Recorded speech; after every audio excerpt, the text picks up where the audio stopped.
பொருளாதார கட்டமைப்பு இந்தியாவின் உதவியால் மேம்பட்டு வருகிறது என இலங்கை எம்பி ராதாகிருஷ்ணன் முசிறியில் செய்தியாளர்களுக்கு பேட்டியளித்துள்ளார்.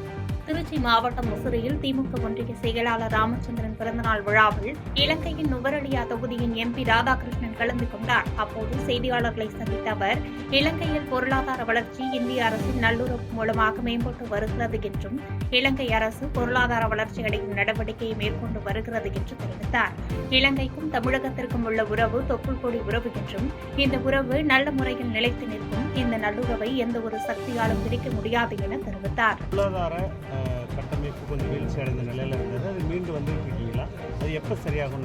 இந்தியாவுடைய உதவியோடு தான் அந்த பொருளாதார மீனமைப்பு செய்யப்பட்டு வருகிறது. இதுவரைக்கும் செய்திருக்கிறது. மீண்டும் அதை இந்தியா உறுதிப்படுத்தியிருக்கிறது. அண்மையிலே அவருடைய டெல்லி விஜயத்தின் போது நான் நினைக்கின்றேன், இந்தியாவுடைய அனுசரணை அல்லது இந்தியாவுடைய உதவி எப்பொழுதுமே எங்களுக்கு கிடைக்கும். அதன் மூலமாக இலங்கையினுடைய பொருளாதார வளர்ச்சியிலே மீண்டும் ஒரு புத்துணர்ச்சி எடுப்பதற்கான வசதிகள். தமிழகத்தின் ஆட்சி அமைப்பு, இலங்கையோட உறவுகள், இதை எப்படி பார்க்குறீங்க? தொப்புள் கொடி உறவு, இதை நாங்கள் மறக்க முடியாது. இது எப்போவுமே எங்களுக்கு இந்த உறவு இருக்கணும். ஆகவே எந்த காலத்திலையும் தமிழகத்தை பகைத்துக் கொண்டு இலங்கை தமிழர்களை சரிப்பட்ட செய்ய முடியாது. இலங்கை தமிழர்களுக்கு ஒரு ஆறுதலாக இருக்கின்றதே தமிழக மக்கள் தான். ஆக அந்த தமிழக மக்களுடைய உறவு எப்பொழுதுமே தொடரும்.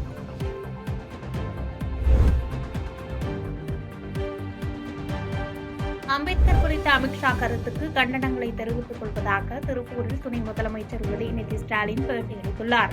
திருப்பூர் மாவட்ட ஆட்சியர் அலுவலகத்தில் நடைபெற்ற பயனாளிகளுக்கு நலத்திட்ட உதவிகள் மற்றும் புதிய நலத்திட்ட பணிகளை துவக்கி வைத்தல் மற்றும் முடிவடைந்த திட்டப் பணிகளை தொடங்கி வைத்தல் என 311 கோடி ரூபாய் மதிப்பீட்டிலான பணிகளை துணை முதலமைச்சர் உதயநிதி ஸ்டாலின் துவக்கி வைத்தார்.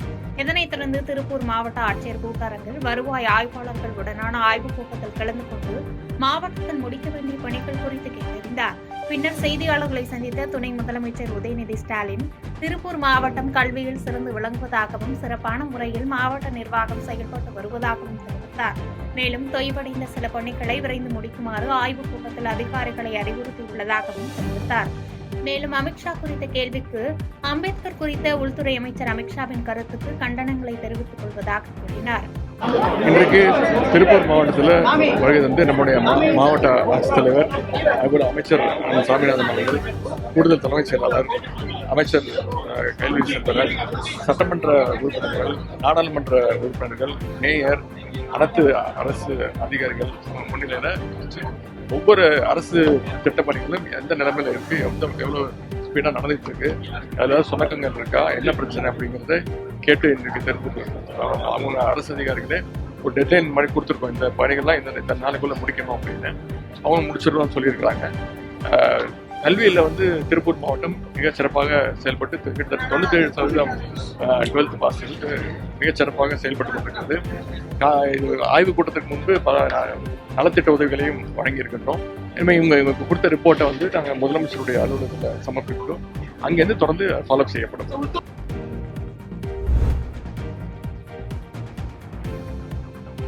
ஈரோடு மாவட்டத்தில் 2 நாள் சுற்றுப்பயணம் மேற்கொண்டுள்ள தமிழக முதலமைச்சர் ஸ்டாலின் திமுக நிர்வாகி இல்ல மணவிழாவில் கலந்து கொண்டு மணமக்களை வாழ்த்தினார். ஈரோட்டில் சுற்றுப்பயணம் மேற்கொண்டுள்ள முதலமைச்சர் ஸ்டாலின் நேற்று மாலை முன்னாள் ஈரோடு கிழக்கு சட்டமன்ற உறுப்பினரும் திமுக கொள்கை பரப்பு இணைச் செயலாளருமான VC சந்திரகுமார் இல்ல திருமண விழாவில் பங்கேற்றார். அவர் மணமக்களை வாழ்த்தி பரிசு பொருட்களை வழங்கினார். முதலமைச்சருடன் அமைச்சர்கள் முத்துசாமி, KN நேரு, சிவசங்கர் உள்ளிட்டோர் இருந்தனர்.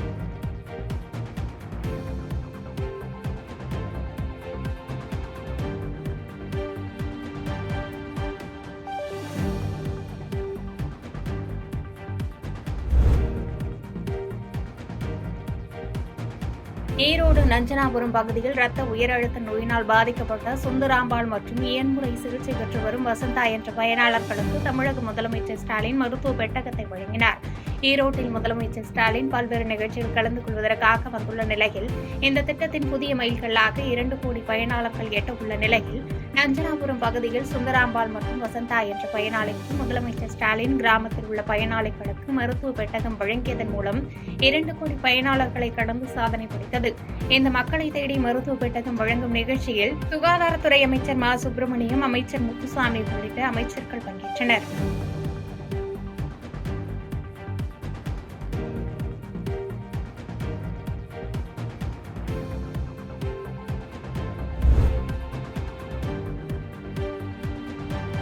கோவில்பட்டி காந்திநகர் பகுதியில் கொலை செய்யப்பட்டு இறந்த சிறுவனின் குடும்பத்தினரை நேரில் சந்தித்து அமைச்சர் கீதா ஜீவன் ஆறுதல் கூறி திமுக சார்பில் 1 லட்சம் ரூபாய் நிதியுதவி வழங்கினார். தூத்துக்குடி மாவட்டம் கோவில்பட்டி காந்தி நகரில் காணாமல் போன சிறுவன் கருப்பசாமி பக்கத்து வீட்டு மாடியில் சடலமாக மீட்கப்பட்டார். இந்த சம்பவத்தில் போலீசார் வழக்கு பதிவு செய்து 6 நாட்களாக தனிப்படை அமைத்து குற்றவாளியை தேடி வந்ததில் சிறுவனின் எதிர்வீட்டை சேர்ந்த அவரது உறவினர் ஆட்டோ ஓட்டுநர் கருப்பசாமியை போலீசார் கைது செய்தனர். இந்நிலையில் சமூக நலன் மற்றும் மகளிர் உரிமைத்துறை அமைச்சர் கீதா ஜீவன் நேரில் வந்து உயிரிழந்த சிறுவனின் குடும்பத்தினரை சந்தித்து ஆறுதல் கூறினார். ஆறுதல் கூற வந்த அமைச்சரிடம் சிறுவனின் தாயார் பாலசுந்தரி காலில் விழுந்து கதறி குற்றவாளிக்கு கடும் தண்டனை வாங்கி கொடுக்க வேண்டும் என கூறினார். குற்றவாளிக்கு கடும் தண்டனை கிடைக்க அனைத்து நடவடிக்கைகளையும் அரசு மேற்கொள்ளும் என்று அமைச்சர் உறுதியளித்து அவர்களின் குடும்ப சூழ்நிலையை கருத்தில் கொண்டு திமுக சார்பில் சிறுவனின் குடும்பத்திற்கு ரூபாய் 1 லட்சம் நிதியுதவி வழங்கினார்.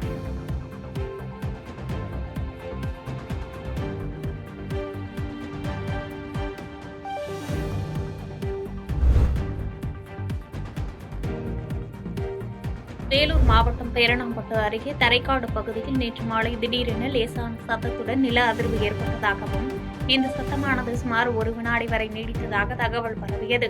இந்த சத்த அதிர்வின் போது யாருக்கும் எவ்வித அசம்பாவிதமும் சேதமும் ஏற்படவில்லை. மேலும் இதுகுறித்து தகவல் அறிந்த பேரணாம்பட்டு டவுன் கிராம நிர்வாக அலுவலர் மற்றும் வருவாய்த்துறையினர் தரைக்காடு பகுதிக்கு சென்று விசாரணை மேற்கொண்டனர்.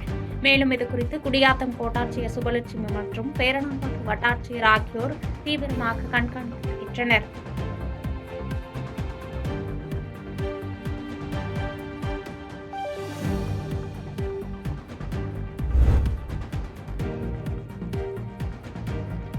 தமிழகத்தில் முதல் முறையாக விபத்து வழக்கில் ரூபாய் 5 கோடி இழப்பீட்டுத் தொகையை வழங்க தனியார் காப்பீடு நிறுவனத்துக்கு மாவட்ட சமரச தீர்வு மையம் உத்தரவிட்டுள்ளது. நாமக்கல் மாவட்ட ஒருங்கிணைந்த நீதிமன்ற வளாகத்தில் சமரச தீர்வு மையம் செயல்பட்டு வருகிறது. மாவட்ட முதன்மை நீதிபதியும் சட்டப்பணிகள் ஆணைக்குழுவின் தலைவருமான ஆர். குருமூர்த்தி தலைமையில் இயங்கும் இந்த மையத்தில் பல்வேறு வழக்குகளுக்கு சமரச முறையில் தீர்வு காணப்படுகிறது. அந்த வகையில் விபத்து வழக்கு ஒன்றில் ரூபாய் 5 கோடி இழப்பீடு வழங்க காப்பீடு நிறுவனத்திற்கு சமரச தீர்வு மையம் உத்தரவிட்டுள்ளது. ராசிபுரம் வட்டம் பட்டணம் அருகே முனியப்பம்பாளையம் பகுதியைச் சேர்ந்த கௌதம் என்பவர் நாமக்கல் திருச்சி சாலையில் நாகராஜபுரம் அருகே கடந்த ஆண்டு செப்டம்பர் 12ஆம் தேதி நிகழ்ந்த சாலை விபத்தில் உயிரிழந்தார். இது தொடர்பான வழக்கு நாமக்கல் மாவட்ட சமரச தீர்வு மையத்தில் விசாரணைக்கு ஏற்கப்பட்டது. சேலத்தை மையமாக கொண்டு இயங்கி வரும் தனியார் காப்பீடு நிறுவனம் ரூபாய் 8.30 கோடி இழப்பீடு வழங்க வேண்டும் என உயிரிழந்த கௌதமன் குடும்பத்தினர் கோரிக்கை விடுத்தனர். சமரச மையத்தில் தீர்வு காண்பதற்கான பேச்சுவார்த்தை நடைபெற்றது. இதில் சம்பந்தப்பட்ட தனியார் காப்பீடு நிறுவனம் ரூபாய் 5 கோடி இழப்பீட்டுத் தொகையை வழங்க முன்வந்தது. அதன் அடிப்படையில் நாமக்கல் மாவட்ட முதன்மை நீதிபதியும் மாவட்ட சட்டப்பணிகள் ஆணைக்குழுவின் தலைவருமான ஆர். குருமூர்த்தி முன்னிலையில் விபத்தில் பாதிக்கப்பட்ட குடும்பத்தினருக்கு வடிவில் வாதாடி ரூபாய் 5 கோடி இழப்பீட்டை பெற்றுக் கொடுத்துள்ளார். தமிழகத்தில் சமரச தீர்வு மையம் மூலம் விபத்து இழப்பீடாக ரூபாய் 5 கோடி வழங்க உத்தரவிடப்பட்டது இதுவே முதல் முறையாகும்.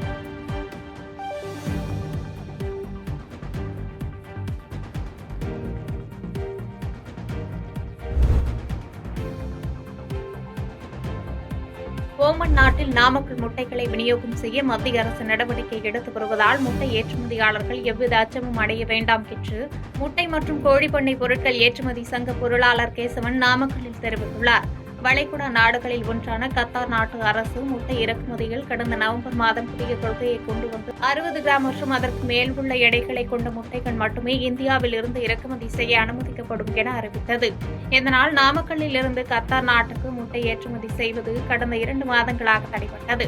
இதுகுறித்து செய்தியாளர்களை சந்தித்து பேசிய நாமக்கல் முட்டை மற்றும் கோழிப்பண்ணை பொருட்கள் ஏற்றுமதி சங்க பொருளாளர் கேசவன் வருகின்ற 22ஆம் தேதி 2ஆம் கட்ட பேச்சுவார்த்தை நடத்தி நாமக்கல் முட்டைகளை ஓமன் நாட்டில் விநியோகம் செய்ய நடவடிக்கை எடுக்கப்படும் என தெரிவிக்கப்பட்டுள்ளது. எனவே கோழிப்பண்ணையாளர்கள் முட்டை ஏற்றுமதியாளர்கள் பொய்யான தகவலை நம்பி அச்சம் அடைய வேண்டாம். முட்டை தேக்கம் என்பது தற்காலிகமானதுதான் என தெரிவித்தார். இது கூடிய சீக்கிரம் இதை சால்வ் பண்ணி நம்ம முன்னே சொன்ன மாதிரி நம்ம எம்பி சார் பேச்சினால அவங்க வந்து எம்பசியோட பேசியிருக்காங்க. இந்தியன் எம்பசியும் ஒமான் எம்பசியும் மினிஸ்டர்ஸும் திரும்ப 22ஆம் தேதி ஒரு மீட்டிங் வச்சுருக்காங்க. மினிஸ்ட்ரி வந்து நம்ம எக்ஸ்போர்ட்டர்ஸோட சேர்ந்து பேசணும்னு சொல்லி முடிவு பண்ணியிருக்காங்க. அதனால் சீக்கிரம் இந்த தடைகள் வந்து 41 கண்டெய்னர் இருக்குங்கிறாங்க. அது சீக்கிரம் அந்த ரிலீஸ் ஆகிடும். இந்த தடை வந்து தற்காலிகமானது. இந்த வியாபாரம் நிஜமாக இந்த எக்ஸ்போர்ட் வந்து தொடரும். இந்தியன் எக் இல்லாமல் யாரும் மார்க்கெட் பண்ண முடியாதுனால இன்னைக்கு நல்ல குவாலிட்டியாகவும் தரமாகவும் கொடுக்குற ஒரு சீப், அதுவும் இல்லாமல் விலை கம்மியாகவும் கொடுக்கறது இந்திய முட்டைகள் தான். அதனால் இது தடைங்கிறது வந்து தற்காலிகமானது. இது நிரந்தரமல்ல என்பதை உங்களுக்கு தெரிவிச்சுக்கிறேன். ஸோ இந்த பேனிக் யாரும் எந்த ஒரு பண்ணையாளர்களும் பயப்பட தேவையில்லைங்கிறது எங்களுடைய ஏற்றுமதியாளர் சங்கத்தின் சார்பாக தெரிவிக்கப்படுகிறது. இது தற்காலிகமானது.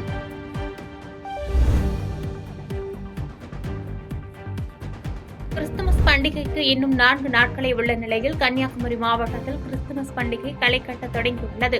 வீடுகளிலும் தேவாலயங்களிலும் குடில்கள் அமைத்து அலங்காரப்படுத்தும் பணிகளில் கிறிஸ்தவர்கள் தீவிரமாக ஈடுபட்டுள்ளனர். இந்நிலையில் மத நல்லிணக்கத்திற்கு எடுத்துக்காட்டாக நாகர்கோவிலில் இந்து மதத்தைச் சேர்ந்த ராஜேஷ், அபிகிஷோர் ஆகிய 3 கல்லூரி மாணவர்கள் கிறிஸ்துமஸ் தாத்தாக்கள் வேடமணிந்து நாகர்கோவில் நகர் முழுவதும் திறந்தவெளி ஜீப்பில் சென்று சாலையில் செல்லும் பொதுமக்கள், பேருந்துகளில் பயணம் செய்யும் பயணிகள் உள்ளிட்ட அனைவரிடமும் கிறிஸ்துமஸ் வாழ்த்துக்கள் கூறி இனிப்புகளும் வழங்கி உற்சாகப்படுத்தி வந்த சம்பவம் பொதுமக்கள் மத்தியில் வரவேற்பை பெற்றது.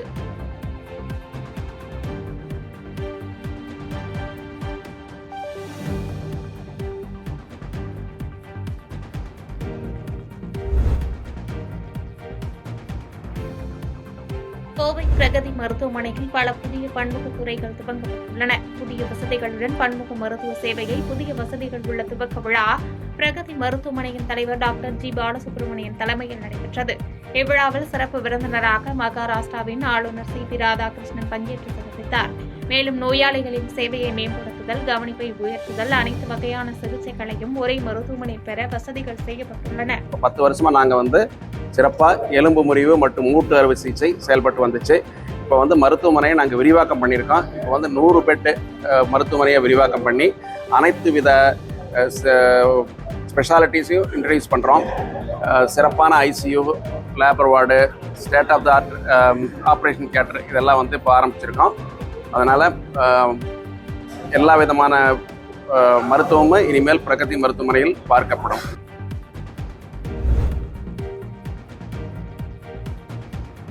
வந்தவாசி அருகே புயல் மழையால் பாதிக்கப்பட்ட இடங்களை சட்டமன்ற உறுப்பினர் நேரில் பார்வையிட்டு மக்களுக்கு ஆறுதல் தெரிவித்தார். திருவண்ணாமலை மாவட்டம் வந்தவாசி அடுத்த ஏம்பலம் கிராம பகுதியில் ஏரிக்கரையொட்டி 11 பழங்குடியின குடும்பங்கள் வசித்து வருகின்றனர்.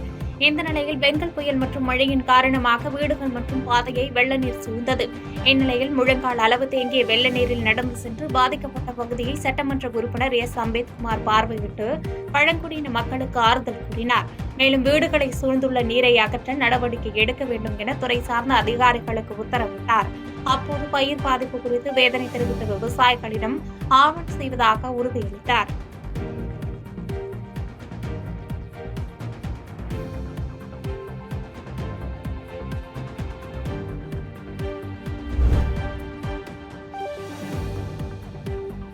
பட்டப்பகலில் இளைஞர் ஒருவரை 2 பேர் சேர்ந்து ஓட வெட்டும் காட்சிகள் வெளியாகி பரபரப்பை ஏற்படுத்தியுள்ளது. திருவண்ணாமலை ராமலிங்கனார் தெருவை சேர்ந்த இளைஞர் ராசையாவிற்கும் அதே பகுதியை சேர்ந்த சரத்குமாருக்கும் இடையே பணம் கொடுக்கல் வாங்கலில் முன்விரோதம் இருந்துள்ளது. இந்நிலையில் ஆத்திரமடைந்த சரத்குமார் தனது நண்பர் ஜீவாவுடன் சேர்ந்து திருக்கோயிலூர் சாலையில் ராசையாவை துரத்தி கத்தியால் வெட்டும் காட்சிகள் வெளியாகியுள்ளது. இதில் படுகாயமடைந்த ராசையா திருவண்ணாமலை அரசு மருத்துவக் கல்லூரி மருத்துவமனையில் தீவிர சிகிச்சை பிரிவில் அனுமதிக்கப்பட்டுள்ள நிலையில் சம்பவம் குறித்து திருவண்ணாமலை நகர காவல்துறையினர் வழக்கு பதிவு செய்து தலைமறைவாக உள்ள சரத்குமார் மற்றும் ஜீவாவை தேடும் பணியில் ஈடுபட்டுள்ளனர்.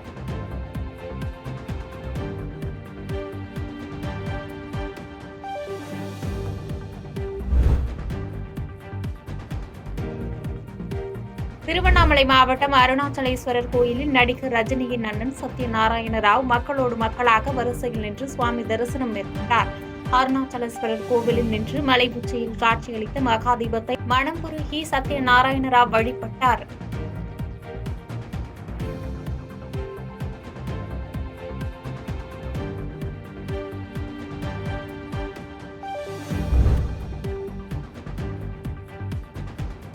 திருவண்ணாமலை அருகே சலூன் கடை ஊழியரை சரமாரியாக தாக்கிய விசிக பிரமுகரையும் அவரது கூட்டாளியையும் போலீசார் கைது செய்து சொகுசு காரை பறிமுதல் செய்தனர். திருவண்ணாமலை வேக்கிங்கால் பகுதியைச் சேர்ந்த சலூன் கடை ஊழியர் அஜித்குமார் கடந்த 17ஆம் தேதி இரவு பணி முடிந்து சக ஊழியருடன் இருசக்கர வாகனத்தில் புறப்பட்டார். அப்போது வேலூர் சாலையில் கார் ஓட்டுநர் கவனக்குறைவாக பின்னோக்கி வந்ததால் இருசக்கர வாகனம் மீது கார் மோதியது. இதனால் ஏற்பட்ட வாக்குவாதத்தின் போது காரில் இருந்து திருவண்ணாமலை நகர விடுதலை சிறுத்தைகள் கட்சி பொறுப்பாளர் அருண்குமார் உள்ளிட்ட 4 பேர் சலூன் கடை ஊழியர் அஜித்குமாரை சரமாரியாக தாக்கியதாக தெரிகிறது. அஜித்குமார் தப்பி கடைக்குள் ஓடிய போதும் அவரை விரட்டு சென்று தாக்கினர். இதுகுறித்து சிசிடிவி காட்சிகள் வெளியாகி பரபரப்பை ஏற்படுத்தியது. இதுகுறித்து சலூன் கடை உரிமையாளர் மாவட்ட எஸ்பி அலுவலகத்தில் புகார் அளித்தார்.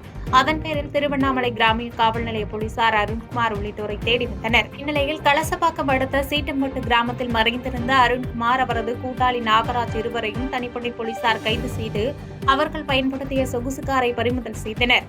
தலைமறைவாக உள்ள மாரி மற்றும் மணி ஆகிய இருவரையும் தனிப்படை போலீசார் தேடி வருகின்றனர்.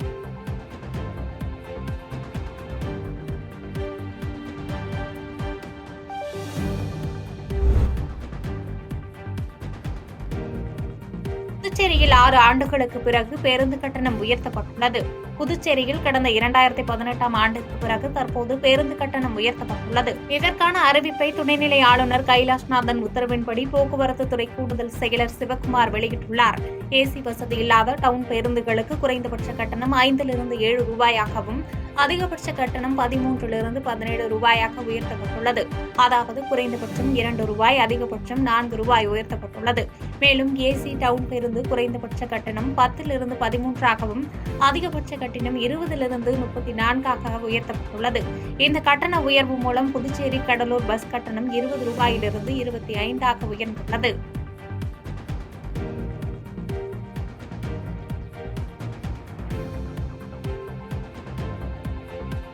பாதகம் செய்பவரை கண்டால் நாம் பயங்கொள்ளலாகாது பாப்பா. மோதி மிதித்து விடு பாப்பா, அவர் முகத்தில் உமிழ்ந்து விடு பாப்பா. அண்மை செய்திகளை உடனுக்குடன் தெரிந்து கொள்ள இணைந்திருங்கள் இயம்நாடு தொலைக்காட்சியுடன்.